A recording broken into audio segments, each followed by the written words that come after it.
Mastering the Art of Charisma. Insights from The Charisma Myth. Summary of the book, The Charisma Myth. How can anyone master the art and science of personal magnetism?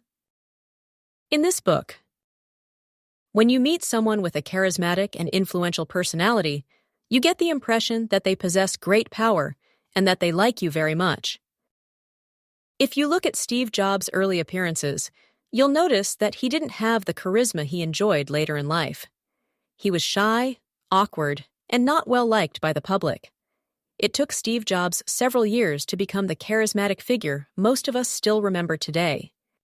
The author spent most of her life studying and teaching charisma. She proved that, just as Steve Jobs did, you can improve your personality through practice. The notion that charisma is something you naturally possess is nothing but a myth. It is not a talent, but a skill that you can develop. If you want to learn how to develop a captivating personality, you need to learn how to convey a sense of power, warmth, and mindfulness simultaneously and effortlessly.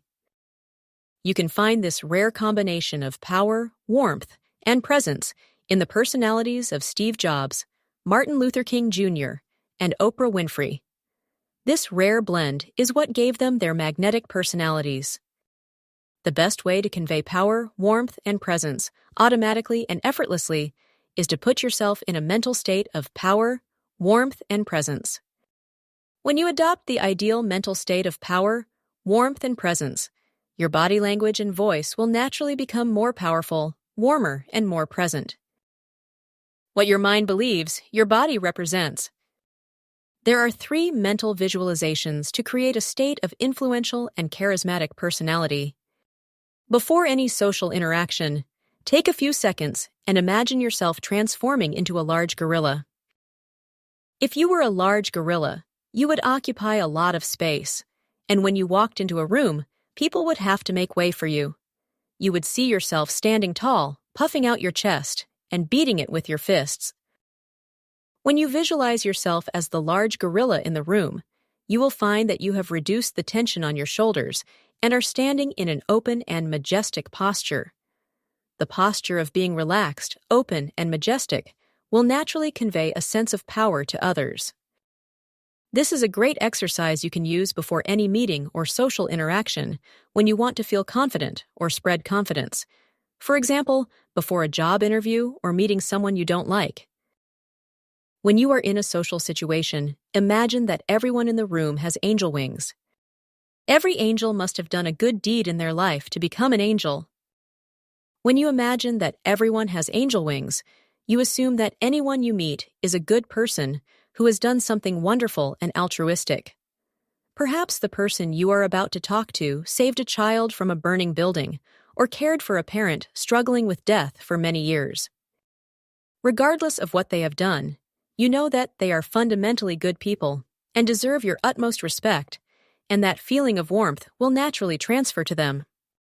Many of my trainees, even stubborn senior executives, have told me about the amazing impact these visualizations have had on them. They were able to feel an internal presence and warmth, and I could see a noticeable increase in the amount of presence and warmth evident in their body language.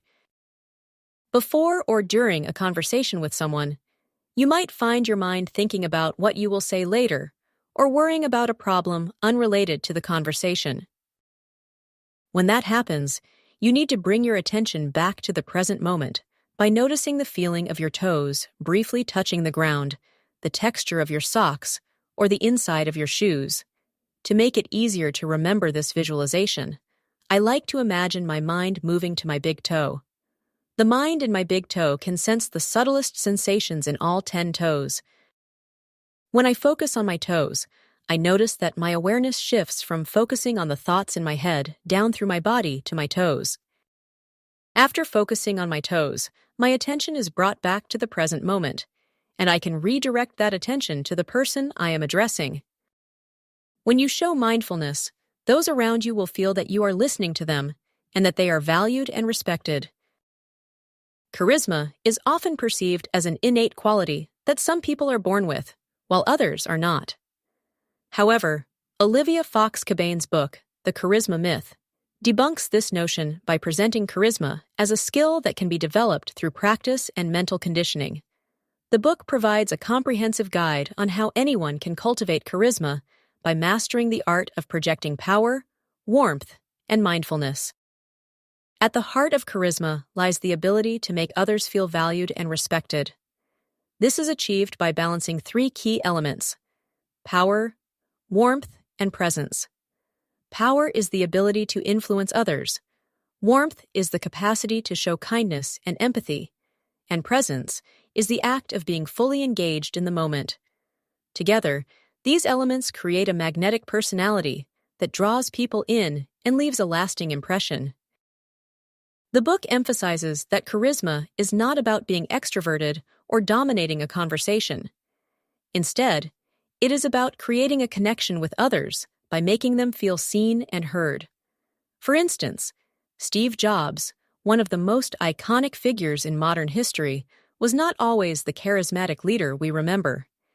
In his early years, he was shy and awkward, but through deliberate practice, he transformed himself into a captivating speaker and visionary leader.